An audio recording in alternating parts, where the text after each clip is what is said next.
Good morning, guys. I apologize for the delay in getting this video posted. You may have seen that the first one I posted had no audio, and I apologize for that inconvenience to you. Let's go ahead and get into today's lesson. Last Thursday, this is the last page that we got to discuss, and we were looking at the orbitals that exist in the hydrogen atom, and because that's the atom that Niels Bohr was focused on, it was the simplest atom to understand. And it turned out to be a little bit more complicated than the orbits that he thought that there were. There's actually these orbital things, which are standing waves of probability where you might find an electron. And so I want to continue on to this page here and talk about how these orbitals in the hydrogen atom get more and more complicated and more intricate, and you get more of these orbitals the higher up you go in the atom. This diagram helps us keep track of what's going on, and it's actually a pretty simple pattern. Off to the left on the bottom, I want you to write principal energy level.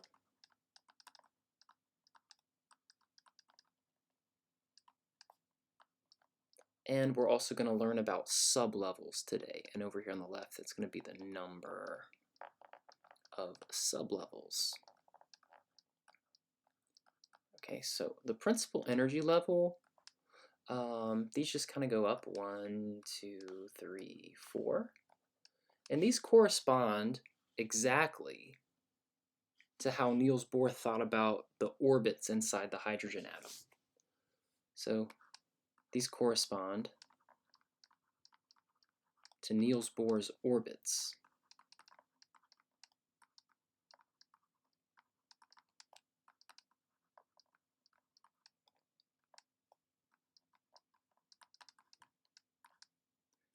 It's important to remember that the electron is not orbiting the atom, but Niels Bohr thought that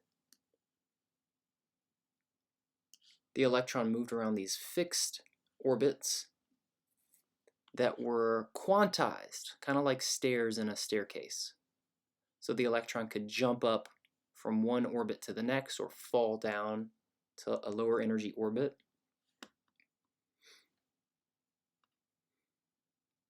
But in the wave mechanical model of the atom, we have principal energy levels. And the sublevels are different types of orbitals that occur within a principal energy level. The first energy level is actually very simple. All that we have in the first energy level is the 1s orbital. The 1 tells us the principal energy level, and the s is the type of sublevel. It's a spherical type of orbital. So we only have the s sublevel in the first energy level. So there's only one sublevel in the first energy level. In the second energy level, we saw that there are actually 4 different orbitals, the 2s orbital and these 3 2p orbitals. So 2s and 2p, that's 2 sublevels, s and p. So we've got an s sublevel and a p sublevel, 2 sublevels. Now I've been using the word orbital as well. Orbitals are these things I was drawing up here, these probability maps. And there's only one 1s, there's only one 2s, but there are 3 2p's. So let's also keep track of how many orbitals there are within a given sublevel. And I'll put that number in parentheses. There's one 1s orbital, there is one 2s orbital, but there actually are 3 2p orbitals. And let's move up to the third energy level. In the third energy level, there is going to be an s sublevel, there's going to be a p sublevel, and then there's going to be something called a d sublevel. And we haven't seen this before yet in regular chem. In honors chem, we talked about it a little bit on Friday. There is only one 3s orbital. There are three 3p orbitals, and they look just like these ones, except they're bigger because they're in the third energy level. And there are going to be 5 3d orbitals. So let me show you what the d orbitals look like. It's a couple pages down in your packet. This is a page that shows us what the different types of orbitals look like. Whenever you have an s orbital, it looks like this. It's kind of spherical. Whenever you have p orbitals in a p sublevel, you get 3 of them, and they look just like this. These are the dumbbell-shaped ones. In a d sublevel, you're always going to have 5 d orbitals, and they're a lot more complicated. There's a lot more complexity to these d orbitals. And in a moment, we're going to talk about f orbitals, the f sublevels. But as we go from s to p to d, and then further, these orbitals get more complex. You get more and more lobes. For instance, an s orbital has 1 lobe of probability. The p orbitals have 2 lobes. And the d orbitals, a lot of them have 4. This one in the middle looks kind of funny. But hopefully you're getting the idea that these things are getting more and more complex. It'd be really tough to try to draw an f orbital. Any of these f orbitals in the f sublevels are really complicated. So they get more and more complicated. But for the time being, we don't really have to worry about their shapes. We just need to know that there are 5 d orbitals here in the third energy level. In terms of sublevels, again, 3 in the third energy level, the s, the p, and the d sublevels. And then up here in the fourth energy level, we're going to have, you guessed it, s, p, and d. And the fourth sublevel is called the f sublevel. So these letters might seem kind of random, but they represent types of orbitals. The s ones are spherical, the p ones are dumbbell shaped. The d's and the f's have more complicated shapes. And there is a story behind why chemists and physicists use these 4 letters, but it's a bit complicated, and so we're not going to talk about that story. But we just need to know these letters, S, P, D, and F. And whenever you have an S sublevel, 1 orbital in that sublevel, 3 orbitals in this sublevel, 5 in this sublevel, and 7 in that sublevel. Now, there are other energy levels within the hydrogen atom. If we kept on moving up this way and had a bigger triangle, you'd have the 5th energy level, 6th, 7th, 8th, on and on and on and on. You'd get more and more and more sublevels with more and more complex shapes. But there is a clear pattern and in terms of what's happening. And so that's worth talking about.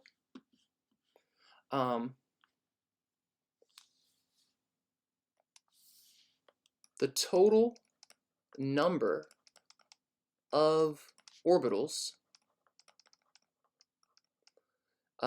in a principal energy level. There's an easy relationship between what energy level you're in and the total number of orbitals. And so we'll see that in just a moment. But you do get more and more energy levels. Sorry, more and more orbitals in higher and higher energy levels. And let's go ahead and try to draw these out on the next page. So here's our hydrogen atom. And in the first energy level, we've got just the 1s sublevel. And there's only 1 orbital in the 1s sublevel. In the second energy level, we've got the 2s sublevel and the 2p sublevel.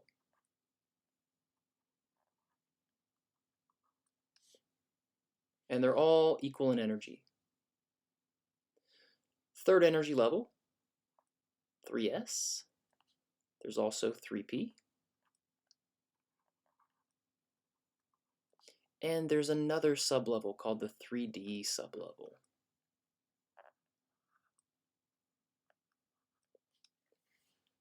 In the fourth energy level, I'd like for you to pause the video and try to draw these in. What else is in the fourth energy level?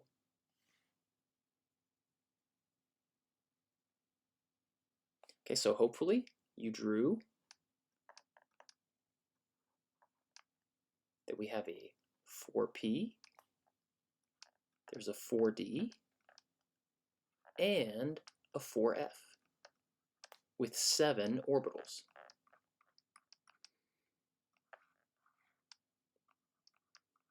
Okay, if we kept on going up, we'd get more and more and more orbitals. And now, each one of these little lines represents an orbital. It's just a little bit easier to draw these lines than to actually try to draw what the orbitals looks like.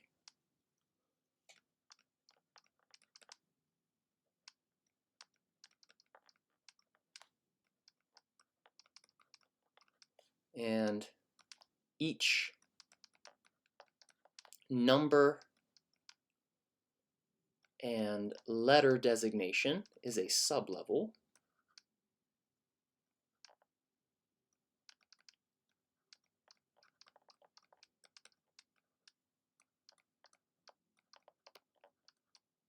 Okay?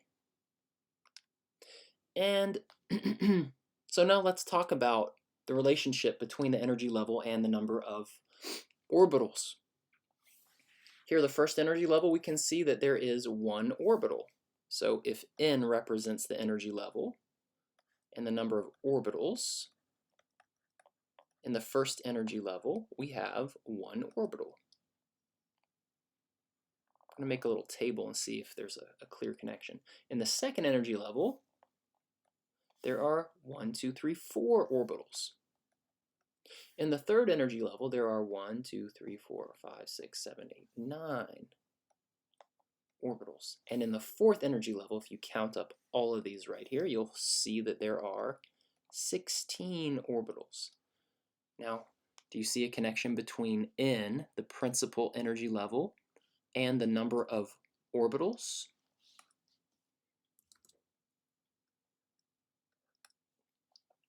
And you might have realized that the number of orbitals equals n squared, right? 4 squared is 16, 2 squared is 4.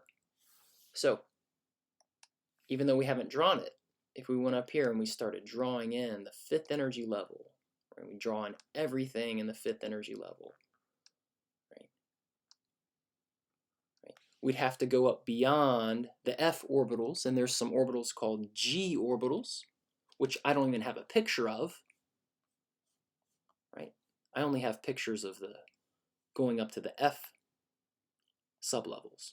The g sublevel would be even more complex looking with lots and lots of lobes, crazy looking shapes. I'm not even sure what they look like, but I do know how many there would be. There would be 9 of them, and the total number of orbitals in the fifth energy level would have to be, what? 25. N squared, 5 squared. So anyway, and fortunately for us, we don't really even have to know much about the fifth energy level in the hydrogen atom. This is going to be plenty for what we need to do in this class. Okay, so this is the same type of representation. I haven't included the 4p and the 4d and the 4f in this chart. Okay, this first chart right here is for a single electron atom, and that's basically just one element on the periodic table, hydrogen, element number 1. It's got 1 electron. And in a hydrogen atom, which has 1 electron, the orbitals of a subshell are equal in energy. And there's a vocabulary word that you should know about, degenerate. Okay, that's a strange word to use because degenerate also means a bad person, a really immoral person. But degenerate here has to do with the fact that these 2p orbitals, they're all equal in energy. These 3d orbitals, they're all equal in energy. And in fact, the 3s, the 3p, and the 3d, they're all equal in energy. They're all on the same line right here on the energy diagram. Okay, so the hydrogen atom's pretty simple. You know, we do have these complicated looking shapes and things like that, but at the end of the day, it's got a very nice structure to it. It looks like a very orderly building. However, once you get to a multi-electron atom, and that's for every other element that's not hydrogen, basically helium and beyond,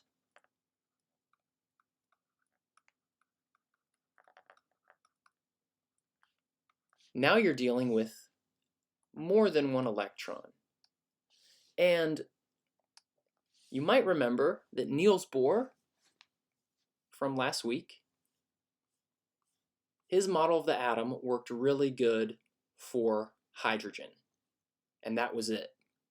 His model of the atom was able to explain hydrogen's emission spectrum, but it couldn't tell us anything about sodium's emission spectrum or neon's emission spectrum.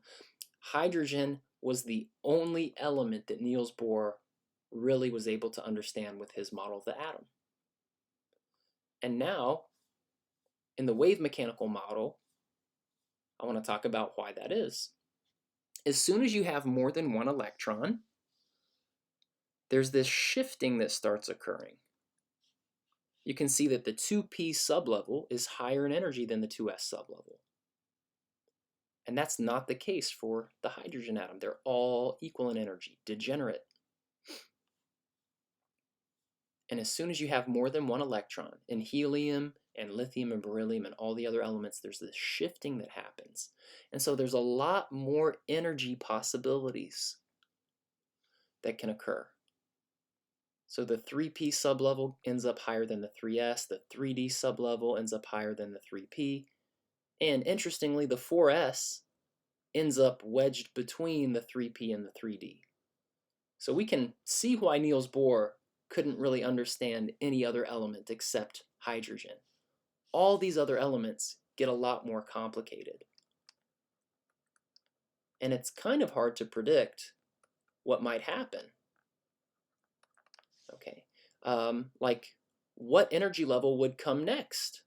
You know, you might have thought like maybe it's the 4p or the 4d, but that was for the hydrogen atom. Once this shifting happens, and it's for every element except hydrogen, it's going to be really tough to know, at least for the moment, like what's going to happen. Like what would I draw if I was going to continue this diagram? What would be up here? Would that be the 4p or the 5s? It's hard to know. So what comes next in energy?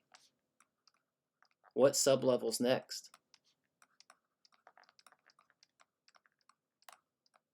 Okay, not obvious. Today we're going to learn a method that will let us know what comes next. But I want to talk quickly about electron configurations and orbital diagrams. Okay, so right here, come on, orbital diagrams. What? There. Orbital diagrams. Orbital diagrams, guys,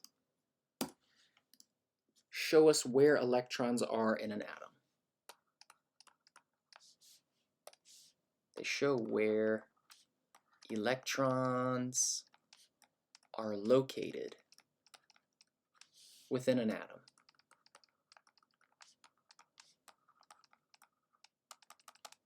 And we've got to talk about some of the rules for orbital diagrams. So back to the packet here, actually.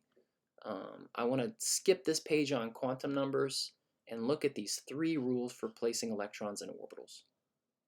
I'm going to focus on the first rule. It's called the Aufbau principle. The word Aufbau comes from a German word which means to build up. If you're going to build a house, you're not going to start with putting the roof on. You're not going to start with the attic. You're going to start at the bottom. And a lot of times that's the basement. It's definitely the foundation. You got to put a foundation and then start from there. And in an atom, the same thing holds true. And so if you're trying to figure out where electrons are, the first rule is the Aufbau principle. An electron occupies the lowest energy orbital that can receive it. Lowest energy orbital that can receive it. Okay, so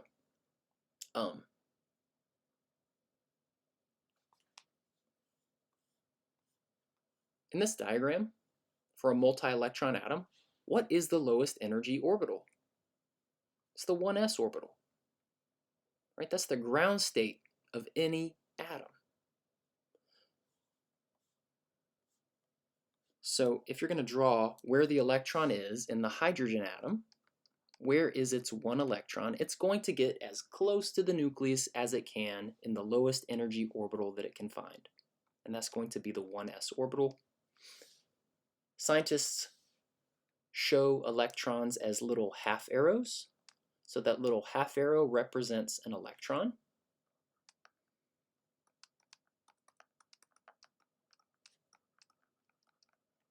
Okay. Another element that we could talk about would be lithium. And lithium has 3 electrons, right? It's element 3. So it's a multi-electron atom. And all 3 of these electrons are going to find their lowest energy orbitals. And it turns out we're going to need 2 orbitals for this to happen. We're going to need the 1s and the 2s. So the first electron would definitely be in the 1s orbital. There is room for a second electron in any orbital as long as it has opposite spin. So I've got 1 electron with upspin and the second electron with downspin. So that's its first 2 electrons. They're both in the 1s orbital, one's up, one's down. And the 2s orbital is the next lowest energy orbital. All right, so if you look at this diagram, what's after 1s? Once we fill in 1s with 2 electrons, the next lowest would be 2s. So that's where lithium's third electron would go. So down here, lithium has 2 electrons in the 1s orbital and 1 electron in the 2s orbital. Okay, and I've just mentioned in passing the Pauli exclusion principle. So let's talk about what that is. In the Pauli exclusion principle, officially, in the wave mechanical model mathematics, no 2 electrons can have the same set of quantum numbers.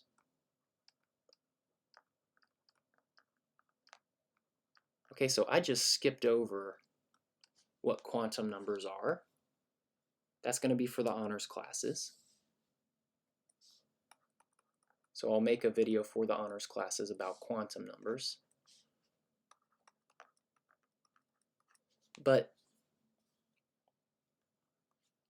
what that means for orbital diagrams is if 2 electrons occupy the same orbital, then they cannot have the same spin.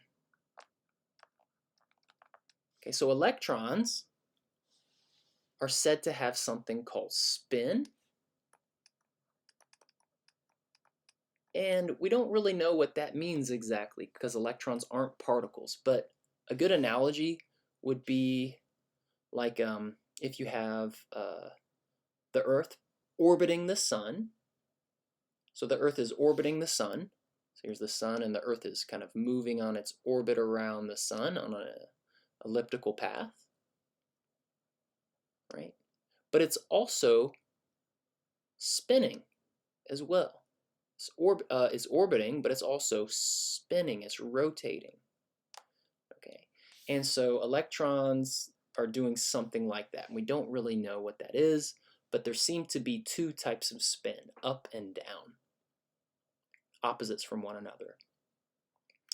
So let's look at another example for the Pauli exclusion principle, and let's go with boron. So boron has 5 electrons, element number 5, and we're going to need more than 2 orbitals because the first electron goes in the 1s, the second electron can go in the 1s as well, as long as it has the opposite spin. Then the third electron in the 2s, the fourth electron in the 2s. Where is the 5th electron going to go? Right? Now that the 2s orbital is filled in, the Aufbau principle tells us it's going to be somewhere in the 2p sublevel. And it can actually be anywhere in here. So I'm going to draw all of those out, the whole 2p sublevel. All of those orbitals are equal in energy. And the 5th electron, let's just place it right here for the time being. All of these are identical in energy, and it's going to be in one of them.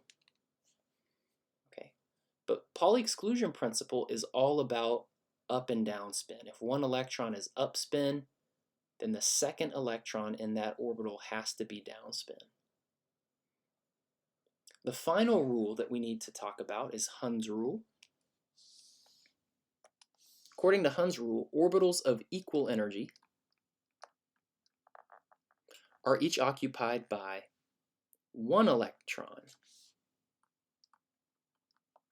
before any orbital is occupied by a second electron. And the electrons in the singly occupied orbitals must have the same spin. We have not seen this yet. Okay, so orbitals of equal energy. Examples of orbitals that are equal in energy. Everything in the 2p sublevel is equal in energy. Everything in the 3d sublevel is equal in energy. Everything here is equal in energy. So orbitals within a given sublevel are going to be equal in energy, degenerate. But the 2p sublevel is higher in energy than the 2s. It's drawn up a little bit higher. So let's apply all of that in a couple more orbital diagrams. So let's move on to oxygen. Oxygen has 8 electrons total. Okay, 8 electrons total. The first 2 electrons would go in the 1s orbital. The next lowest energy orbital is the 2s orbital. 2 electrons here. And now we have the 2p sublevel. That could potentially hold up to 6 more electrons, but oxygen only has 8 electrons total. So where is the 5th electron going to go? Just like in boron, maybe here. Although I could pick any of these, they're all equal in energy. I could put it here if I wanted to, or I could put it over here. It doesn't really matter. But as soon as I place it somewhere, the next electron is going to end up in a different orbital within this sublevel, according to Hund's rule. Orbitals of equal energy are each occupied by 1 electron first. So the 6th electron, we're not going to put it there. We can put it here. And the 7th electron here. All right, so let's back up a little bit. Normally, we fill in from left to right, so that's just a little bit easier to remember, but it really doesn't matter. Now, the 8th electron pairs up with a downspin. Okay, so do you see the pattern? Now that we're going to fill in the 2p sublevel with 4 electrons, the first 3 spread out with the same spin, and then you can start pairing up. So this is showing us where the electrons are in the oxygen atom. There's 2 electrons in the 1s orbital, there's 2 electrons in the 2s orbital, and there's 4 electrons in the 2p orbital. Okay? And so keep in mind that these designations here are sublevels and these individual things are orbitals. So let's try to imagine what we're actually saying. It's very difficult to draw all of this out, which is why we do these orbital diagrams. But what we're saying is, here's oxygen's nucleus. It's got 8 protons inside of it. All right, there's the nucleus. And if I can make it a little bit smaller, that would be even better. I'm just going to zoom out a little bit on this page to do the same effect. All right, so there is the nucleus, right? See if I can't make it really small. Okay, there's the nucleus. And the first 2 electrons are in the 1s orbital, which is kind of spherical. So try that again, make it a bit more spherical. There's the 1s orbital. And we'd have 2 electrons in here. 1 up and 1 down. That's the 1s orbital. And then a level out would be the 2s orbital. It's bigger, it's also spherical. But somewhere in there, that's the 2s, you'd have 1 up and 1 down. And then we've got these p orbitals, which are dumbbell shaped, and there's 3 of them. One's on the x-axis, one's on the y-axis, one's on the z-axis. Okay? And one of these orbitals, maybe this x1, has 1 electron in it. This y1 has 1 electron in it. This z1 has 1 electron in it. And then the x has a second electron in it. Okay, so you can see that this is kind of difficult to draw, right? Right? It's all layered and, you know, it's kind of like cutting open an onion and looking inside of an onion, and then you find these complicated orbital shapes, dumbbell spheres. Okay, so this is kind of complicated to draw, right? That's why we use these orbital diagrams. We just keep track of where the electrons are, whether they're upspin or downspin, whether they're paired up or unpaired, and that's a lot easier than trying to draw the thing. Okay. So at this point, I would like for you to continue on watching the other video. You're going to learn about a method to predict the order of the sublevels increasing in energy for a multi-electron atom. I mentioned a few moments ago that it's not obvious what's going to come after 3D, right? But there is a method, and so I want you to go ahead and watch the video, and the presenter is going to teach you this Aufbau diagram method, and answer the following questions and then take the online assessment. Let me know if you have any questions or if you want to set up a Zoom appointment. I'd be happy to do that. All right. Bye.